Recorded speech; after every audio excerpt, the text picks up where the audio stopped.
Hey everybody, Black Ninja 797 here, and welcome back to another video. And today's video, I want to talk about old gaming consoles and old games in general. You guys probably saw the title and the thumbnail and went, wow, I wonder what game went for that much money. And I put that there on purpose because I wanted to show you guys that there's actually value in old games, like in old consoles even too. Because gaming, unlike books, movies, TV shows, you can really sometimes only get the true experience is if you go back. And I understand there's some people that will only want what generation they started with and then onward, especially now we're getting to the era where it's going to be the PS5 and the Xbox Series X. People usually forget about their old consoles, and for me, I had so much memories and fun times on those consoles. I feel like I'm giving up like family book albums, or like I feel like I'm burning old photos of like memories I had. Like my old consoles and all my stuff around me I cherish because that's my embodiment of my memories, and I feel like I'm throwing that away if I were to get like rid of an old gaming console. So not only that, but some of these gaming consoles can have so much value because there's so many people that want them, especially me, because like I never got to experience some of these consoles or some of these games, and I want to go back and not only experience that but have that value that somebody else got to experience one day. And that's the case sometimes even with prices, where sometimes if somebody really wants something bad enough, they'll pay a decent penny for it. So I wanted to show you guys some of my old consoles that I just recently got from a store called Disc Replay. I don't know if you guys have ever heard of Disc Replay, but it's a very good vintage store for old gaming stuff.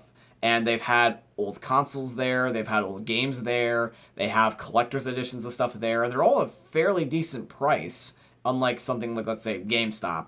So check out Disc Replay. You will not regret it because they sell new stuff and old stuff at a really good price. Now, alongside this as well, what I'm going to be showing you guys, I will also tell you guys about some of these games and some of these consoles that can go for pretty damn expensive because of their history. So let me show you. So the very first thing that I'm going to be showing you guys here, this is a PlayStation 1. This is actually the original PlayStation, not the PS1 remake, like where that's the HDMI version. This is the old red, white, and yellow cabled PS1. And this is actually my first ever PlayStation. I never had a PlayStation before. I always told you guys how that the PlayStation is literally, like any Sony product, is the only one I've never had because I've always been a Microsoft guy and I've always had Xbox. And so I was like, you know what? I went to this old place, this old Disc Replay, and I was like, I wonder what they have. I haven't been there in a couple of years, and I was just like, you know what? Let's see what they have. And they had a Sega Genesis and a PS1. And I was like, you know what?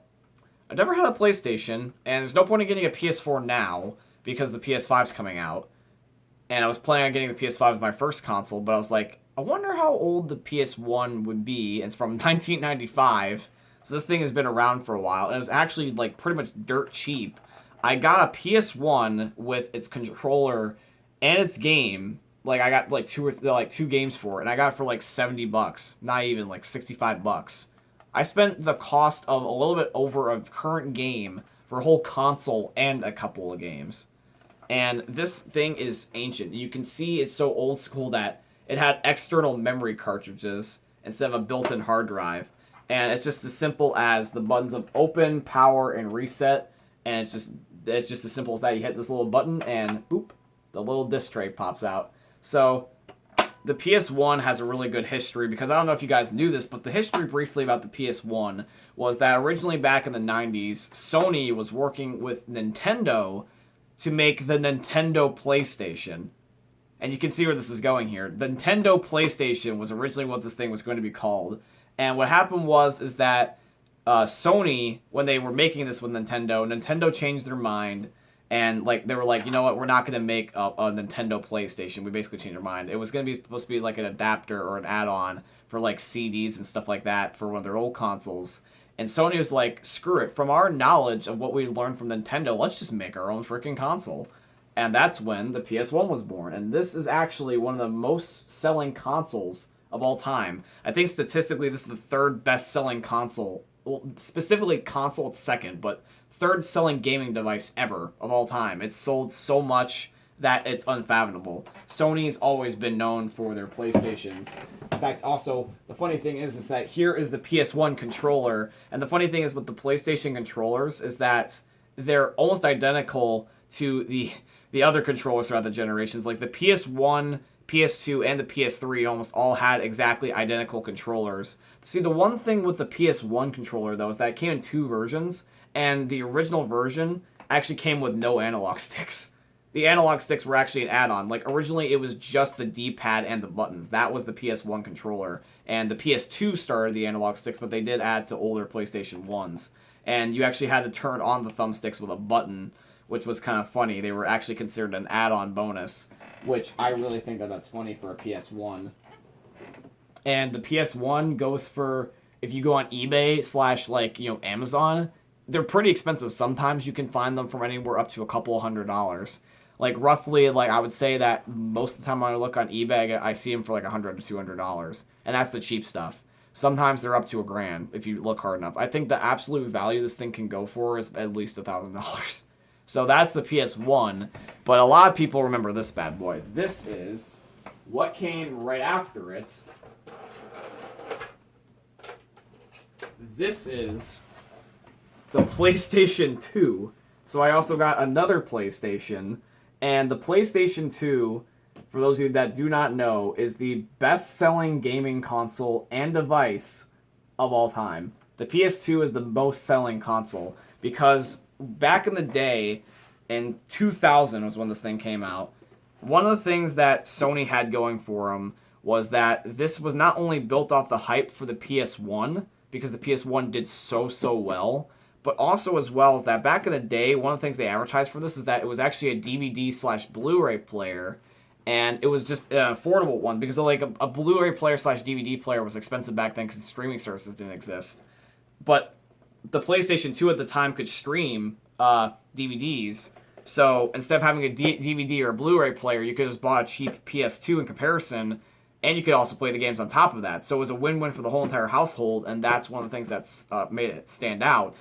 Because at the time, between the PS2, the original Xbox was out, and I believe the Nintendo console at the time was the Nintendo 64, and this plowed through those other two. Crap, the PS2, it was gigantic. It was an unstoppable wave. And this is the original PS2, might I add. They had several versions. You probably have not seen this one. You may have seen this one. This is the original one, but they also had the PS2 Slim, where it was smaller. This one's like a brick. It's a decent amount of pounds. And this one actually ended up having a disc tray instead of just a pop-up tray like the future PS2s, like the PS1 did. And it even has memory cards still, just like the PS1. It's over here on the side. And this was also where you had plug-in controllers as well. If you take a look at this. Now, this is where the analog sticks became standard. But the PS2 controller is identical to the PS1 controller, at least when you got the analog stick PS1 controller, but it's black. And they have different colors and stuff like that. But that was the PS2 at the time. And the PS2, they were still making games during the PS3's life cycle. Some game consoles last forever. And the PS2 was still getting games made for it through whole life cycle of the PS3, because the PS3 was the worst selling PlayStation. I don't know if you guys knew that, but the PS3 is actually the worst selling PlayStation statistically. But the PS2, the fact that it was getting game consoles made through another console generation the whole way through is ridiculous. It's kind of like how the Wii was still getting games past the Wii U. And they stopped recently with the most recent Just Dance, so I thought that was interesting. And the most recent console I got here today, and this is probably my favorite just because I love the history of this particular console because it has so many games in the library and stuff like that. But this is the Nintendo GameCube. You guys actually might recognize this because of its intro for when the console starts up with the square and goes and it's got the memes associated with it. So this is the meme console. And it's funny because it looks like it's a lunchbox. Like every gaming console always has a theme, and this one's a lunchbox. It hasn't even a handle to basically make it a lunchbox. So it's literally a cube. It, once again, like the other consoles, has memory cartridges. But the one thing in comparison to these other two that this one has and these other ones don't is that even though there was only plug-in controllers, not wireless at the time, you could have 4, not 2. So you could actually play a lot with your buddies. And once again, it's just as simple as you just open it up, the little tray pops up. And this is the first time Nintendo actually went from cartridges to discs, even though the discs were absolutely tiny and they really didn't do much. But this thing even had like cool backwards compatibility features at the time for what it was. I believe the PS2 could play PS1 games only under certain circumstances, but the GameCube actually had the ability to play handhelds on the bottom. So if you take a look, there is these little slots where you can take off the bottom. There's actually multiple of these. There's 3 different spots. I'll take them all off for you right now. But if I can actually get in here for a second. There we go. But you can see all these little spots for adapters at the bottom. And the bottom was actually meant for something such as called a Game Boy player, I believe is what it was called. And basically all it was that you could shove this thing in the bottom of the GameCube, and you could play Game Boy games, a handheld game, on a console. So essentially, that would be like as if I was playing, like, let's say, a DS game on a Nintendo Switch or a Wii. And that would be really, really cool concept. And this was for the GameCube, which came out in 2001. This was still the early 2000s where red, white, and yellow cords existed and not HDMI yet. We weren't quite at the HDMI age yet.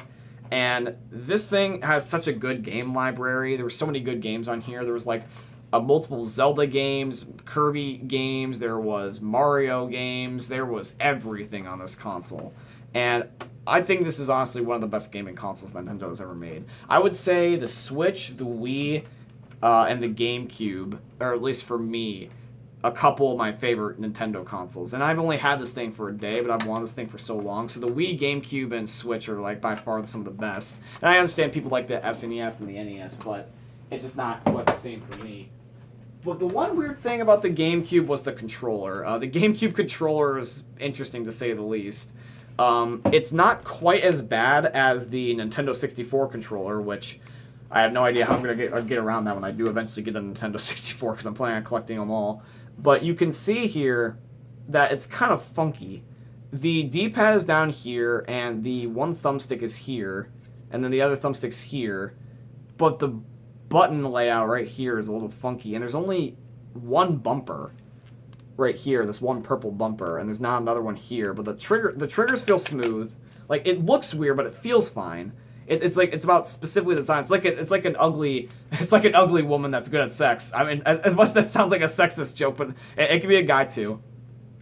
But it doesn't feel weird. It looks fine from a glance, but when you really look at it, it almost looks convoluted. It's like, why is it bent this way? Why does it have a one yellow thumbstick and a white thumbstick? And why is the buttons, like, why is the A button so big and the others are small? Why is there one bumper? It looks really weird. But famously, even though this console wasn't the best-selling Nintendo console, it grew over time. It actually got more popular as it aged. And if you go to a Target, for example, they're still making GameCube controllers to this day.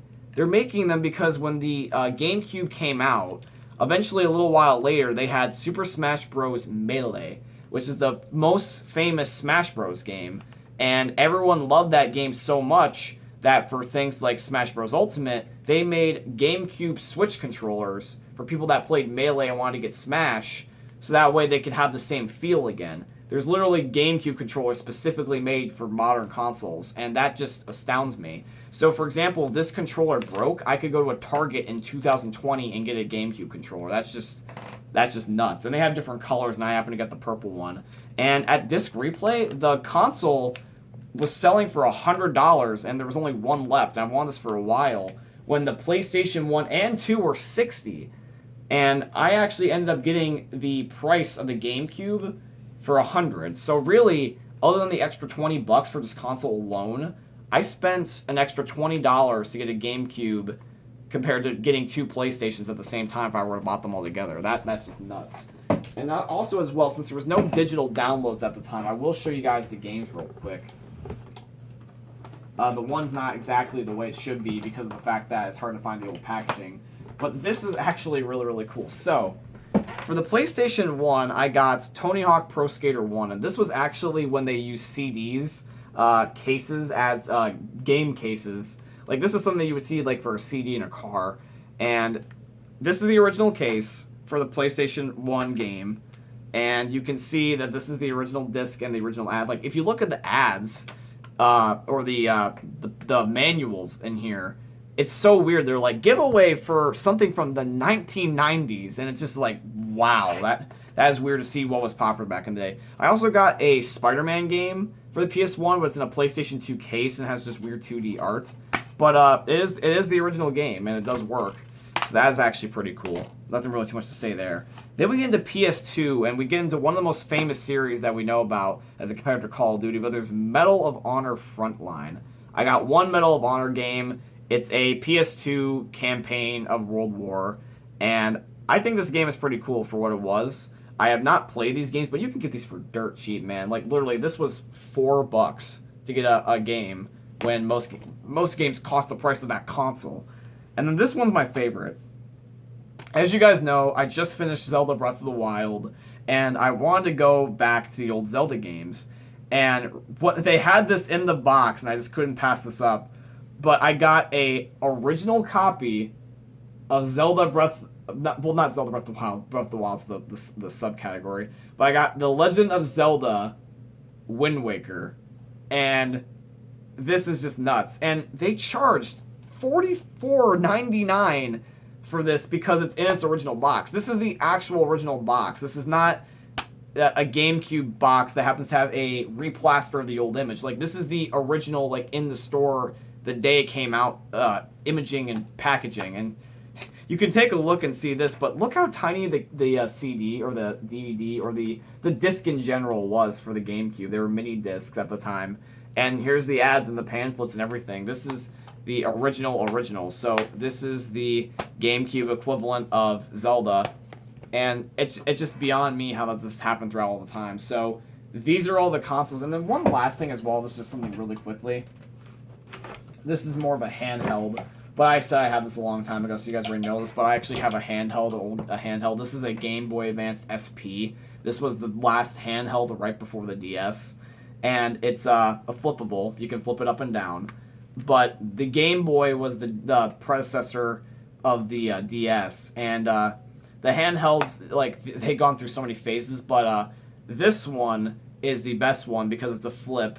And it's backwards compatible with Game Boy, Game Boy Color, and Game Boy Advance games. And I have the Pokemon Yellow disc, or cartridge. And it's funny because it's meant for to go in the back, but since the way this one's designed, it hangs out a little bit, but still plays perfectly fine.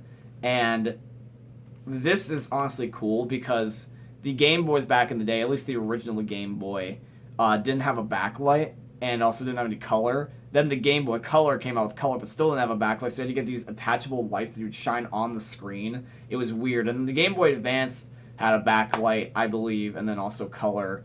But then the Game Boy SP came out, had backlight, color, and it also played every single generation of Game Boy games. So this was the best one you could get, and it's probably the best one you should get. I probably won't ever get to the original Game Boys unless I have a really good reason to, just because I can't imagine playing without a backlight. That would be weird, because I would only be able to play it during the day unless I get that flashlight attachment, which would be kind of silly. But yeah, this is the generation that we lived in back in the day before technology. And I understand some people might be like, oh, well, that's older, right? Oh, I can't stand the graphics. But you gotta understand is that this was HD and quality at the time. And if you really don't care about graphics and you just want to have a good story, it's like watching an old movie. This is worth going back for, seriously. And I highly recommend to any of you guys, just like how you can get a backwards compatible game on a modern console, go back and get a handheld, get a console, even just play the old game even if it's backwards compatible, just because you want to be able to relive your experiences if you've done them before, but you especially want to go back if you've never done them before. So anyways, guys, that's it for the today's video. Today's video is a little bit different. It wasn't my original intent, but I wanted to talk about this with you guys. And if you're wondering at the end of the day whatever happened to the original idea that I was talking about here about the games going for like $100,000, fun fact for you, I understand this at the end of the video and you're probably irritated for me waiting this long, but Mario, the original Mario Bros. For the Nintendo system, the original Nintendo, the Square controller and all, the original Nintendo Mario in the box, the game itself, sold for $100,000 recently.